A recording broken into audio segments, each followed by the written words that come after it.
For 4,000 years, a silence has hung over the Arctic. A silence left by the giants that once ruled the frost. But what if that silence was about to break? What if we could hear the roar of the mammoth once again? This isn't science fiction anymore. This is the front line of the greatest biological challenge in human history. Welcome to the deep dive into de-extinction. If you're ready to explore the boundaries of life and death, subscribe and join our journey through time. It began with a discovery. Deep beneath the Siberian permafrost, scientists found something they thought was lost forever. Liquid blood, preserved for thousands of years. A genetic blueprint, waiting for an architect. To understand if we should bring them back, we first need to understand the world they left behind. This is the story of the woolly mammoth. The world they ruled was unlike anything playing out on Earth today. They called it the Mammoth Steppe, a vast biological superhighway stretching across the top of the globe from Western Europe all the way to North America. They were evolutionary marvels, built for the brutal cold with layers of fat, thick fur, and small ears to prevent frostbite. But their greatest defense wasn't physical, it was social.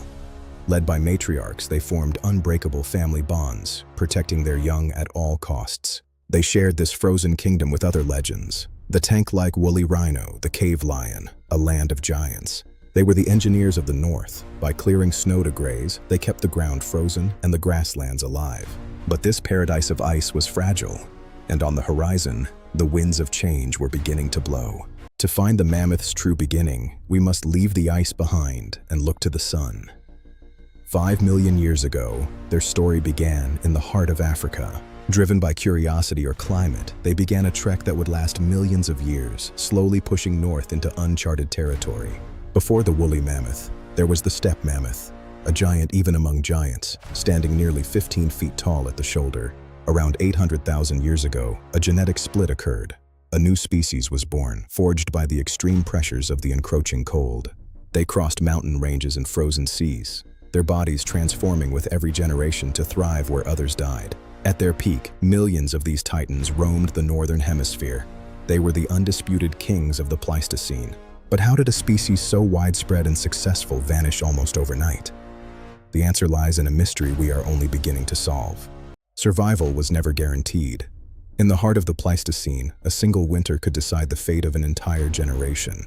An adult mammoth needed 400 pounds of food every day. In the deep freeze, every bite was a victory against starvation. But a new pressure was emerging from the shadows, a predator that didn't rely on claws or teeth, but on strategy and steel. Humans didn't hunt mammoths alone. They used the land itself, driving the giants into pits and narrow canyons where their size became a weakness. They were both feared and revered. To early humans, the mammoth was a mountain of meat, bone, and fur, the ultimate prize that could feed a tribe for months. As the climate warmed and forests began to swallow the steppe, the mammoths were caught in a double squeeze. A vanishing home and a rising hunter. The giants were running out of room. The final act of their story was about to begin. How did the last mammoths make their stand?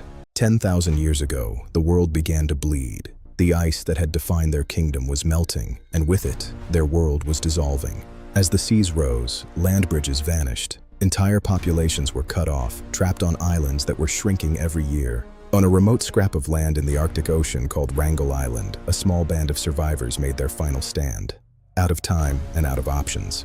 But isolation brought a silent killer: genetic decay.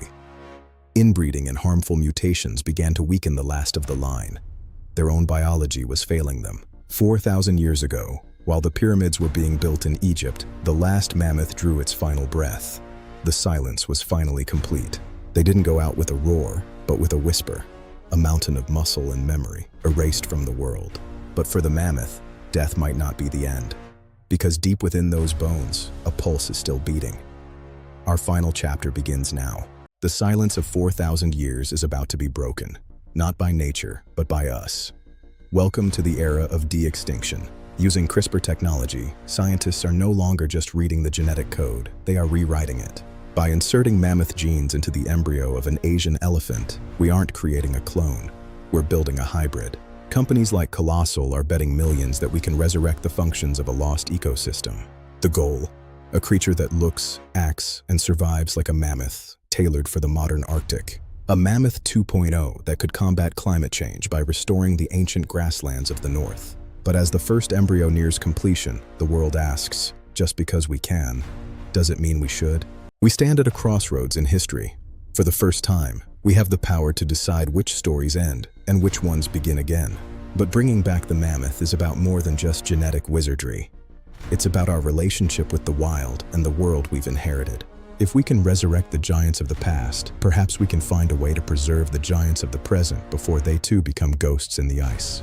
The roar of the mammoth may soon be heard again, but will we be ready to listen to what they have to tell us about ourselves? The journey through deep time is far from over.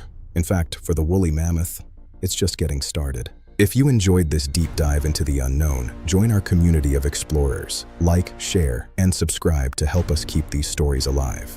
Thank you for watching. The future is waiting, and it's bigger than we ever imagined.